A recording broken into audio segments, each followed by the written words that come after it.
Szanowni Państwo, zapraszam do zapoznania się z moimi strategiami inwestycyjnymi o nazwie ACE Active.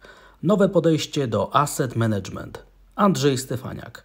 Dane kontaktowe są podane w tle oraz w opisie filmu. Pozdrawiam. Witam serdecznie dzisiaj o poranku. Czy ten nowy Złoty Krzyż da wyprzedaż na giełdzie, bessę i recesję? To jest temat przewodni tego wpisu. Na samym początku zachęcam do subskrybowania, dodawania komentarzy i dawania lajków, jeżeli uważacie, że te materiały niosą dla Was jakąś wartość. Zapraszam, zachęcam i zaczynamy. Czy ten nowy Złoty Krzyż da wyprzedaż na giełdzie, bessę i recesję? Wczoraj mieliśmy najważniejsze wydarzenia dla rynków finansowych, czyli publikację danych o inflacji dla Stanów Zjednoczonych, a dzisiaj mamy decyzję ECB w sprawie stóp procentowych i rynek będzie wiedział zdecydowanie więcej, w którą stronę wyceniać najważniejsze aktywa. Ale przede wszystkim zacznijmy od tych danych o inflacji w Stanach Zjednoczonych. Widzimy, że zaczyna ona znowu rosnąć, zaczynają wygasać efekty statystycznej bazy, plus dodatkowo jednym z najważniejszych czynników, który teraz powoduje znowu nawrót tendencji inflacyjnych, że ona jest wyższa niż zakładały prognozy, to jest zachowanie ropy naftowej. I jeszcze raz przypomnę ten bardzo prosty model, gdzie mamy zachowanie ropy naftowej naniesione na zachowanie inflacji i dodatkowo mamy średnią kroczącą miesięczną dla ropy naftowej, to ten niebieski wykres. I kiedy średnia pod koniec danego miesiąca jest wyżej niż średnia ta sama pod koniec wcześniejszego miesiąca, to prawdopodobnie będziemy świadkami wzrostu inflacji i ten bardzo prosty model to pokazywał. Natomiast kiedy sytuacja była odwrotna i ropa naftowa zaczęła spadać, to w taki sposób inflacja także tworzyła swoje apogeum i zaczęła spadać. Więc teraz, kiedy już od prawie 2 miesięcy ropa naftowa znowu zaczęła rosnąć, zaczęła także rosnąć inflacja w Stanach Zjednoczonych, to przełożenie widać jak na dłoni i jak widzimy w kolejnych dniach, w kolejnych już 2 tygodniach września mamy kontynuację tendencji wzrostowej. Ropa naftowa WTI w Stanach Zjednoczonych zaczyna się zbliżać do ważnego psychologicznego poziomu $90, a analiza techniczna w bardzo prostej wersji sygnalizuje, że prawdziwe opory są dopiero zlokalizowane w rejonie $92-94 i prawdopodobnie wkrótce będziemy świadkami ruchu w tamtym kierunku. Jaki jest główny powód zachowania ropy naftowej? To to, że OPEC Plus postanowiło, że będzie redukować wydobycie ropy naftowej. To w naturalny sposób wzmaga cenę i powoduje tendencję wzrostową, więc naprawdę uzasadniona jest teza o tym, że ropa naftowa jest narzędziem geopolitycznym w starciu globalnego południa z Zachodem i wygląda na to, że globalnemu południu zależy na tym, żeby znowu podbić inflację w Europie Zachodniej, w Stanach Zjednoczonych. Tak by to wynikało z tego zachowania. Natomiast czy ten nowy Złoty Krzyż da wyprzedaż na giełdzie, bessę i recesję? Skoro ropa naftowa rośnie, rosną także obawy o to, że będziemy świadkami podwyższonej inflacji. Skoro inflacja rośnie, to prawdopodobnie będziemy świadkami także wzrostu oczekiwań co do tego, że stopy procentowe mają pójść w górę. A skoro stopy procentowe mają pójść w górę, to wystąpi wydłużenie okresu osłabienia gospodarczego w strefie euro, a to w strefie euro w Stanach Zjednoczonych, w Europie Zachodniej. No i teraz jest pytanie, czy giełdy papierów wartościowych dobrze wyceniają takie ryzyko? Czy czasem łącznie ze wzrostem ceny ropy naftowej nie szykuje się wyprzedaż na giełdzie, czyli dostosowanie się wycen spółek giełdowych do podwyższonej, wydłużonej w czasie wysokiej stopy procentowej, bądź też nawet zwiększonej stopy procentowej? Czy ta wyprzedaż na giełdzie czasem nie da bessy na giełdach papierów wartościowych, a to czasem, czy wzrost ceny ropy naftowej nie da recesji w amerykańskiej gospodarce?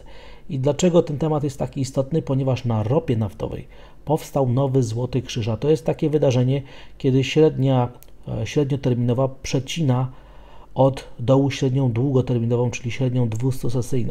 I właśnie w ostatnich dniach tak się stało, co widać na tym następnym wykresie. Kiedy ostatni raz tak się stało, w 2020 roku, był to zwiastun wzrostu ceny ropy naftowej z $40 do prawie $120 dolarów. No i oczywiście wzrostu globalnej presji inflacyjnej.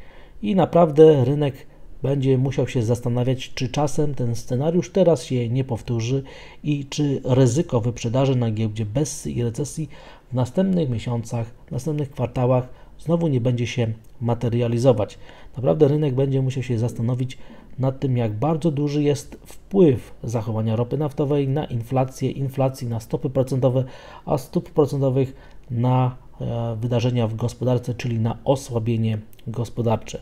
I naprawdę warto być świadomym tego, że taki nowy złoty krzyż na ropie naftowej stał się faktem i to jest pierwszy taki sygnał prowzrostowy od 2020 roku. Zagrożenie, wyprzedaż, Bessa i recesja. Ciekawe, czy takie ryzyka płyną z takiego wydarzenia dla rynków finansowych. No i teraz będziemy patrzeć na zachowanie amerykańskich obligacji. Czy one faktycznie wraz ze wzrostem ceny ropy naftowej, przebiciu poziomu $90 nie zaczną znowu rosnąć na rentowności. O dziwo, wczoraj po danych o inflacji rentowność wróciła w rejon 4,25 i to była realizacja scenariusza wyraźnie mniej prawdopodobnego, ale jednak tak się stało. Łącznie ze spadkami rentowności pojawił się popyt na ryzyko, dlatego też tak warto teraz przyglądać się zachowaniu amerykańskich obligacji. I przypominam statystykę, która mówi, co według rynku może się stać, jeżeli rentowności amerykańskich obligacji 10-letnich będą kontynuować tendencję wzrostową. I w przypadku, kiedy sięgnęlibyśmy tylko poziomu 4,5%, to rynek spodziewa się spadku o około 10%. Natomiast generalnie 3/4 uczestników rynku spodziewa się spadków, ponieważ aż 20%, 1/5 spodziewa się, że może być to spadek o 10% albo więcej. Dlatego też takim zagrożeniem dla rynków finansowych jest to, gdy rentowności amerykańskich obligacji pójdą w górę.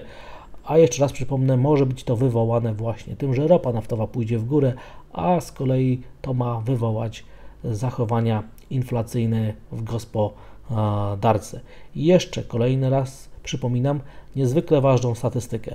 Wygląda na to, że w ten rok sprawi, że będziemy świadkami następnego zamknięcia na ujemnej stopie zwrotu na amerykańskich obligacji i będzie to pierwszy taki rok w historii, kiedy 3 lata pod rząd amerykańskie obligacje traciły na wartości.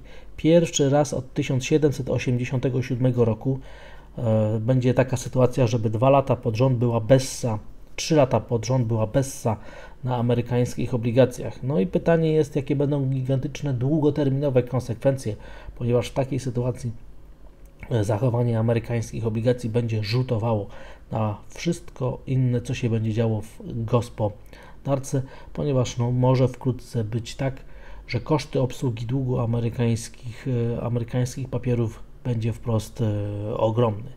No ale tematem także dzisiejszego dnia będzie decyzja Europejskiego Banku Centralnego, która zapadnie o godzinie 14:15 i będziemy na nią zwracać dużą uwagę.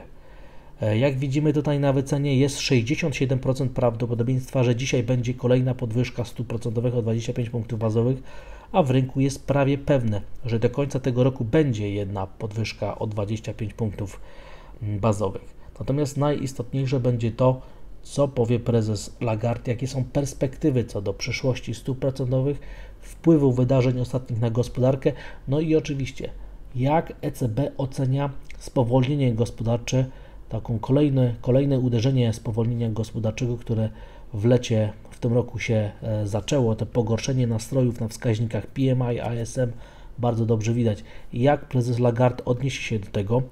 Natomiast to jest także bardzo ciekawe, czy oczekiwania inflacyjne dla strefy euro cały czas będą się rozjeżdżać z oczekiwaniami inflacyjnymi dla Stanów Zjednoczonych. Widać tutaj na tym wykresie, że dla strefy euro idą one w górę systematycznie, konsekwentnie, a dla Stanów Zjednoczonych są już wyraźnie wytłumione i także czy perspektywy co do inflacji w perspektywie następnych 5 lat będą cały czas wzrastały, czyli będzie pogorszenie nastrojów i oczekiwań co do tego, jak zachowają się ceny w strefie euro. Naprawdę dla rynku ma to duże znaczenie. I ING systematycznie, konsekwentnie robi swoją macierz wydarzeń tego, co może się wydarzyć i jak rynki powinny zareagować na potencjalne zachowanie Europejskiego Banku Centralnego. I tutaj widzimy tą macierz. W tym wypadku dla ING scenariuszem bazowym jest to, że będziemy świadkami podwyżki o 25 punktów bazowych podczas dzisiejszego dnia i że w tym wypadku rynek będzie oczekiwał ruchu w kierunku 1,08 na euro-dolarze, a rentowności mają wzrosnąć do poziomu 2,70 niemieckich obligacji, na które także będziemy świadkami, która decyzja ma podwyższyć tą rynkową stopę procentową. Widać tutaj potencjalne inne zachowania w sytuacji, kiedy te komunikaty byłyby bardziej gołębie i bardziej jastrzębie i będziemy weryfikować tą macierz potencjalnych wydarzeń, tą analizę scenariuszową z tym, co się będzie dzisiaj działo po godzinie 14:15.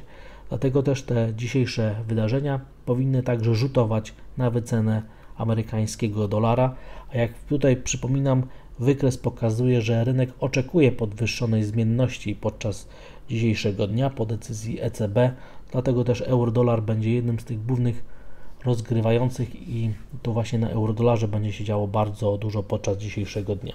Przypominam, są dwa kluczowe poziomy na eurodolarze, 1,08 góra, 1,07 dół. Każdy poziom, który zostanie w pierwszej kolejności przebity, powinien dać nam impuls, który wygeneruje następną tendencję wzrostową.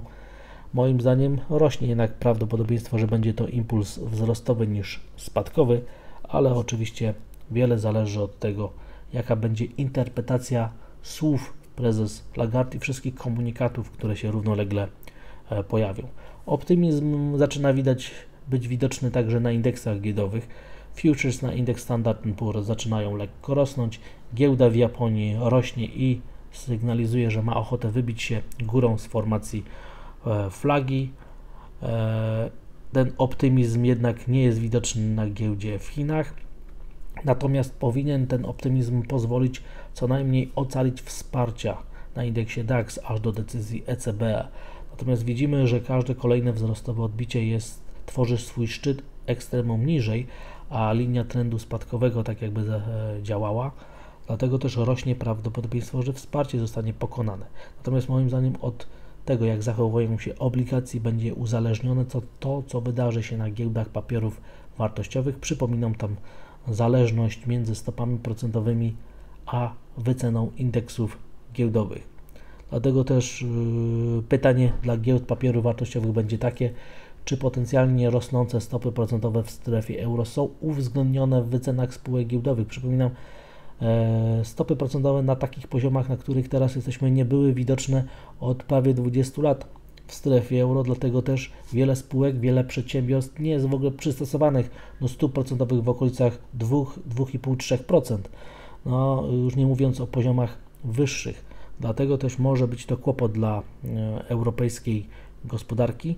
No i pytanie jest właśnie, jak zachowa się rynek giełdowy w sytuacji, kiedy doszłoby do następnej podwyżki stóp procentowych.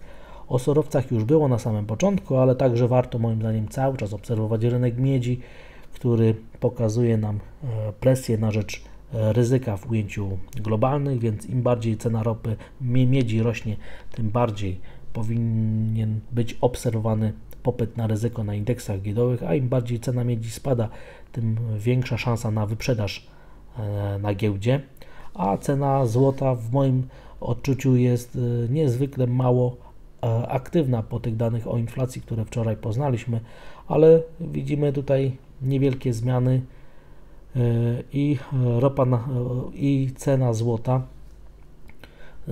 cały czas czeka na jakiś mocniejszy impuls i na amerykańskim dolarze oraz na tych rentownościach amerykańskich obligacji, ale to, że nie doszło wczoraj do wyprzedaży na amerykańskich papierach, myślę, że daje szansę, żeby złoto jednak zaliczyło jakąś tendencję wzrostową, ale od dzisiaj powinniśmy wiedzieć zdecydowanie więcej. Natomiast Bitcoin jest generalnie cały czas w tej konsolidacji, która trwa już prawie miesiąc, no i czekamy cierpliwie na wybicie. I na koniec polskie aktywa. Dzisiaj zobaczymy, czy będziemy świadkami kontynuacji presji na rzecz umocnienia złotego po wczorajszej werbalnej interwencji.